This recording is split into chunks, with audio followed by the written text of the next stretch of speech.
look through the statutes and look for the law that requires you to pay. And when you do that, you can't identify a law that requires the average person in America who earns a wage and works in private business to pay an income tax. American citizens, along with the foundation, have been asking the IRS to specifically provide them with the underlying legal foundation upon which they administer and enforce the personal income tax laws in our country. At the national level, when people would attempt to contact somebody of much higher authority, say the commissioner, same kind of thing, they would get answers that were in effect non-answers. You have to understand that an agency which will unlawfully impose a tax that doesn't exist is not going to care. If we, the people, don't know what our rights are, they're a direct, unapportioned tax on their labor and compensation for services. There is no law. I really expected that, of course, there's a law that you can point to in the law book, the code that requires you to file a tax return. Of course there is. I mean, I don't know what it is right then as he was speaking to me, but sure. So naively, I agreed to go off and research it and get back to him. Cosmic Flame. 3.5 months later, I was at that point where I couldn't find the statute that clearly made a person liable, at least not me and most people I know. And I had no choice in my mind except to resign. I had to leave the IRS because I presented evidence that I had accumulated indicating that the agency was violating the law and violating people's rights. And I asked the agency for a response to my sincere concerns. And the answer I got was that they would not respond to my concerns and that they would provide me with the paperwork necessary to tender my resignation. There is no law.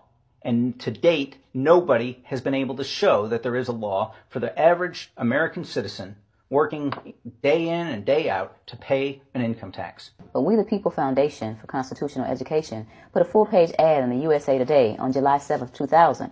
And within the body of that ad was a $50,000 challenge for anyone that could show the law.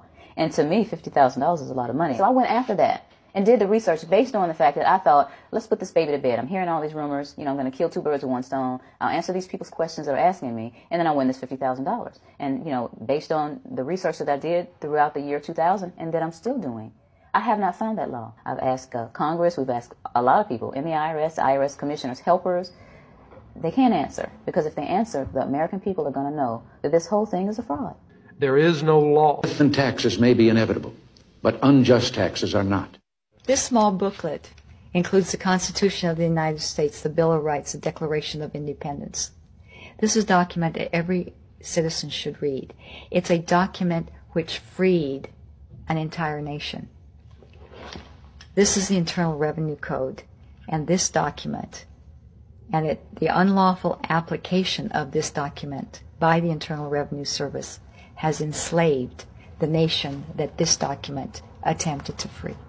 100% of what is collected is absorbed solely by interest on the federal debt. All individual income tax revenues are gone before 1 nickel is spent on the services taxpayers expect from government. People have been told, that you need this income tax system to fund government, which is absolutely ridiculous. I mean, my question is, well, if that's true, how did we fund government from 1776 to 1913? The main purpose of the income tax is not to raise revenue, but to redistribute wealth and to control society. A lot of people might say, well, gee, if there wasn't an income tax, what would happen to education? They don't understand that education is paid for the most part, out of state and local taxes, your property tax. People might say, well, how are we going to build and maintain our highways? If there's no money coming into the government, we need our highways. There is a tax on every gallon of gasoline that people buy.